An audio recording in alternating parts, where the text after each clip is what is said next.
Hare Krishna. Namaste. Chapter 3, which is entitled as Karma Yoga. Sloka 37. śrī-bhagavān uvāca kāma yesha krodha yesha rajo-guṇa-samudbhavaḥ mahā-śano mahā-pāpmā viddhy enam vairiṇam. In the next 7 slokas, Krishna is going to elaborate the answer that he is just giving in this particular sloka. The question that's been asked by Arjuna is, why is that the previous sloka, the question has been asked, why is that a person is being helplessly forced to do sinful activities, even though unwillingly, is not interested, he seems to be forced? What is that which drives him to do such activities? The response Krishna gives, kāma. It's just one word he says, kāma, which is the cause of all sinful activities.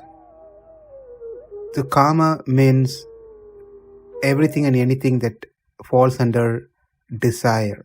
That is what is called kāma over here. At the end, Krishna is going to say, conquer this kāma. So it's kāma which is the cause. So conquer the kāma so that you can engage in jnana yoga. It might appear like that. The sequence of the slokas that we are going to see, it might appear. What is Arjuna's question is, why even a jnana yogi who knows the subject is being pulled? Krishna's response, it is kāma which is the cause of such act. Therefore, one has to conquer the kāma.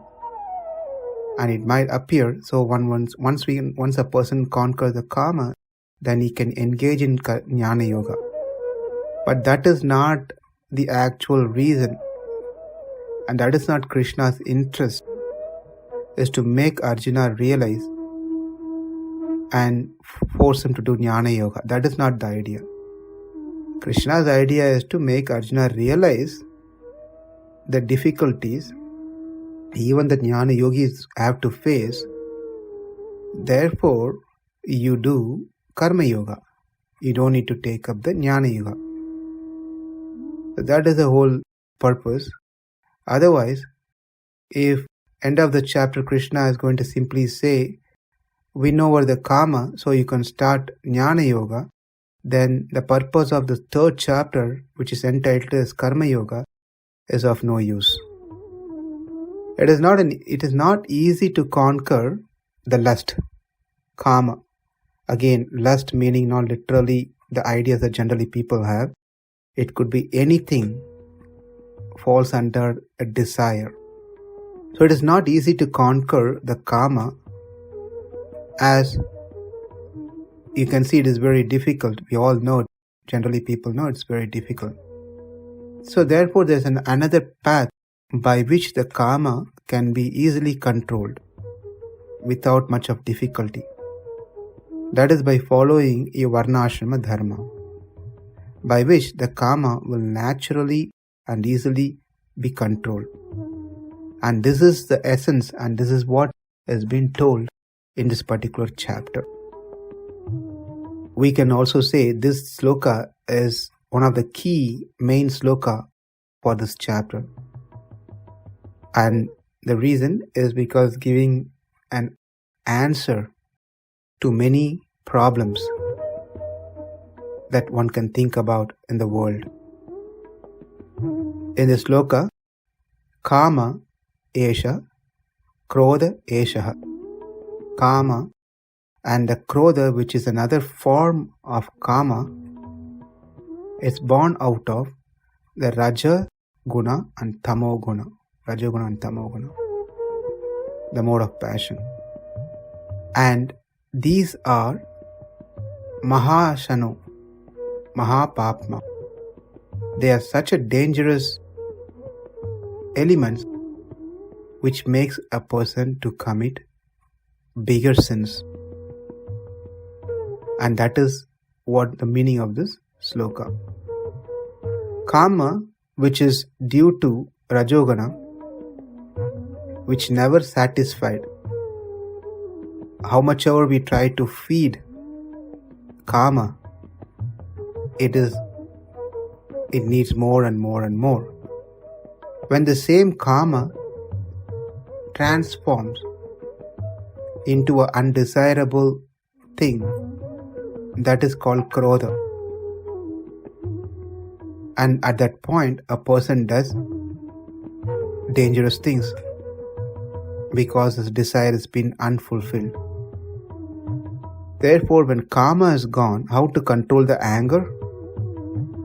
Anger is born from kāma. Therefore, we have to deal the root. We have to work on the kāma. When the kāma is gone, krodha will never come. Therefore, kāma is a main enemy for anyone, especially one who is practicing jnana yoga.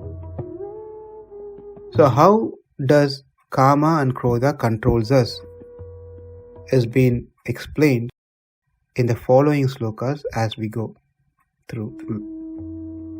Therefore, to win this kāma and krodha and then do jnana yoga is not an easy program. So just take up the easy path, karma yoga, by which these two, kāma and krodha, can easily be controlled. So Arjuna's doubt is, since one has to start or one has started jnana yoga, why is kāma still there and troubling? Arjuna's understanding is, jnana yoga means it's a higher thing. If a person has already started jnana yoga, he should be free of kāma. Then why we are talking about kāma for a person who is engaging in jnana yoga? That's a question.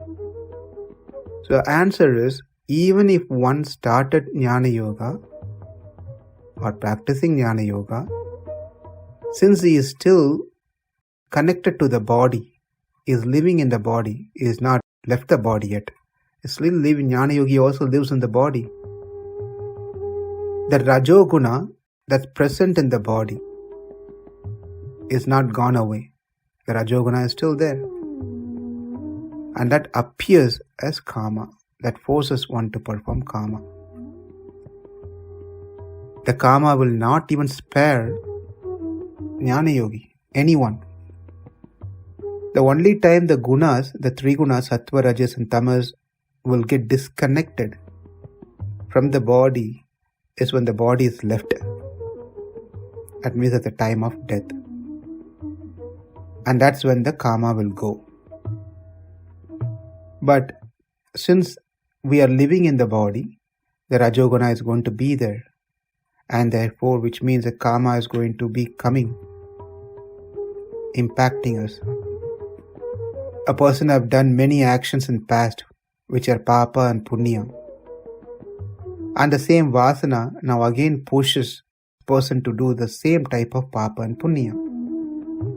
This carries on, this continues. For even jnana yogi, he can't be free of body. As long as he is present in the body, it will be influenced by the three modes. When three modes are present, rajo-guna will do its part, tamo-guna will do its part, sattva-guna will do its part. When rajo-guna is prominent, it's going to induce a person into kāma. And due to kāma, when it's not getting satisfied, the person gets anger and eventually fall down. So how much ever you keep feeding this kāma, it will never be satisfied.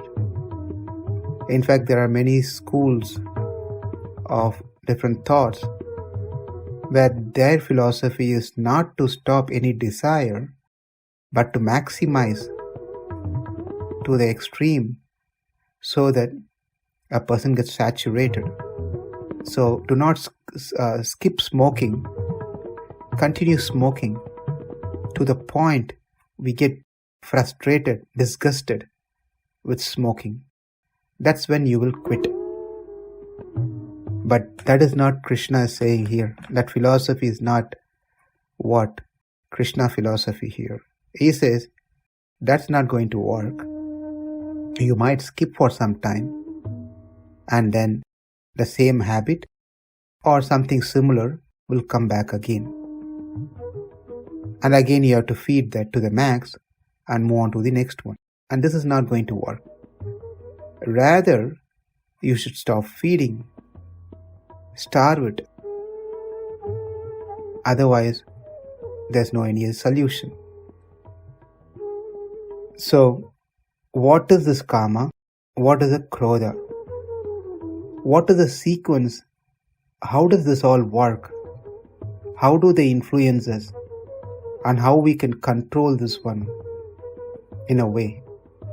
What is the mechanism of this whole thing it works? The vasanas, the kāma, krodha, our karma, the mind, along with the atma. How this all works together. So we will see that in our tomorrow's session continuation. Kāma yesha krodha yesha rajo-guṇa-samudbhavaḥ mahā-śano mahā-pāpmā viddhy enam vairiṇam.